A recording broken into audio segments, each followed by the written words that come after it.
ما هم بأمة سيدي حاشا فليسوا الأكفياء، ما هم بأمة من على الأفلاك قد ركز اللواء، من حطم الأصنام، من أرسى العدالة والإخاء، من أسمع الدنيا حداء المجد فاشتعلت حداء. بسم اللہ الرحمن الرحیم۔ فروری کی 14 تاریخ آتے ہی اب تو مسلمانوں کے معاشروں میں بھی سرخ گلاب، سرخ رنگ کی چیزیں، سرخ رنگ کے گلدستے، سرخ رنگ کے ریپرز، سرخ رنگ کی آرائش، سرخ رنگ کے اخبارات، سرخ رنگ کے میگزینز، ٹیلی ویژن کی اسکرینز بھی سرخ دکھائی دیتی ہیں۔ کیوں؟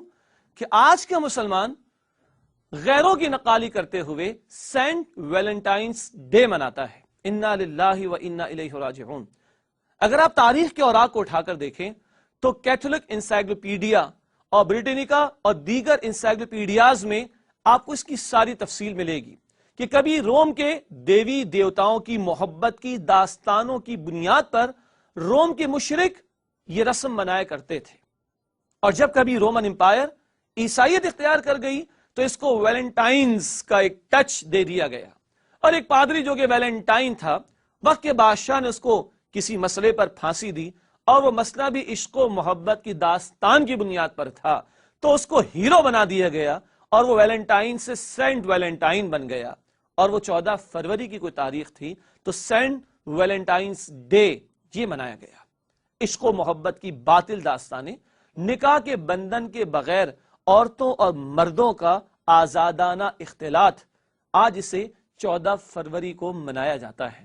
اور اب مسلمان معاشروں میں جہاں رہنے والے اللہ کو ماننے کا دعویٰ کریں، رسول اللہ کو ماننے کا دعویٰ کریں، قرآن کو ماننے کا دعویٰ کریں، وہ کہتے ہیں حرج ہی کیا ہے، محبت کرنا کیا بری بات ہے، محبت کرنی ہے تو اللہ سے کریں۔ قرآن کہتا ہے سورہ البقرہ آیت 165، سب سے بڑھ کر ایمان والوں کی محبت اللہ سے ہو۔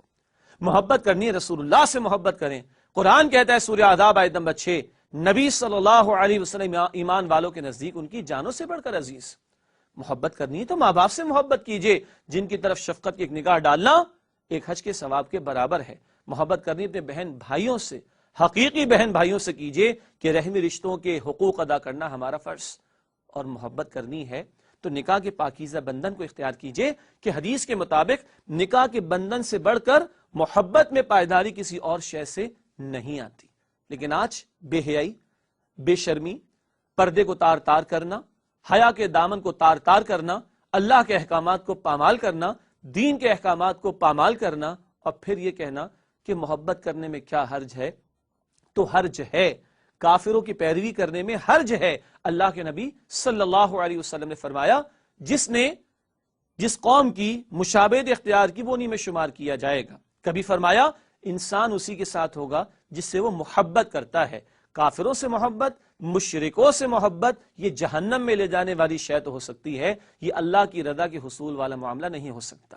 جو قرآن سورہ نور آیت 30 اور 31 میں مرد و عورت کو نگاہوں کی حفاظت کا حکم دیتا ہو، جو قرآن سورہ احزاب آیت نمبر 53 میں نبی کے صحابہ کو ازواج مطہرات سے بات کرنے کے وقت کہتا ہو پردے کے پیچھے سے بات کرنا، جو قرآن سورہ احزاب آیت نمبر 59 میں عورتوں کو مکمل لباس اور چہرے کو چھپانے کا حکم دیتا ہو گھر سے باہر نکلنے کے موقع پر، اس قرآن کے ماننے والے یہ کہیں آخر حرج ہی کیا ہے، انا للہ و انا الیہ راجعون۔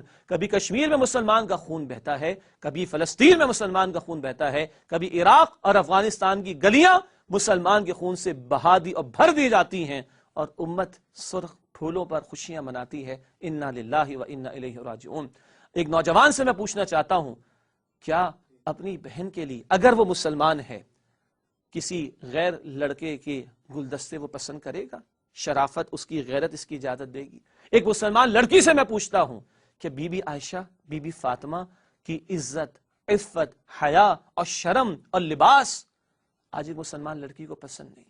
ہم امتی ہونے کے دعوے دار، ہم امتی ہونے کے دعوے دار، اور امت کے رسول کی حیا کیسی کہ ایک کواری پردہ نشی لڑکی سے بڑھ کر بھی اللہ کے رسول حیا کرنے والے تھے۔ کیا آج امت کو رسول اللہ کو اسوہ پسند نہیں؟ امت کو امت کی ماؤں کا لباس اور حیا اور پردہ پسند نہیں؟ ہم اللہ کو کل کیا جواب دیں گے کہ ہم غیروں کی نقالی کر کے آئے اور قرآن اور نبی کی تعلیم کو پامال کر کے آئے؟ خدا را سوچئے، اللہ تعالی ہمیں ایمان کے تقاضوں پر عمل کی توفیق دے کہ نبی علیہ السلام نے فرمایا حیا اور ایمان دونوں ساتھی ہیں، ایک چلا جائے دوسرا بھی چلا جائے گا، اور فرمایا گیا جب تمہاری حیا مر جائے، جب تم میں سے حیا ختم ہو جائے تو جو چاہو کرو۔ اللہ مجھے اور آپ کو ایمان اور حیا کی حفاظت کی توفیق دے، اور ایسی گھناؤنی باتوں سے، بے شرمی کی باتوں سے اور کفریہ اور شرکیہ باتوں سے اللہ تعالیٰ مجھے اور آپ کو بچنے کی توفیق عطا فرمائے۔ وآخر دعوانا ان الحمد للہ رب العالمین، والسلام علیکم ورحمۃ اللہ وبرکاتہ۔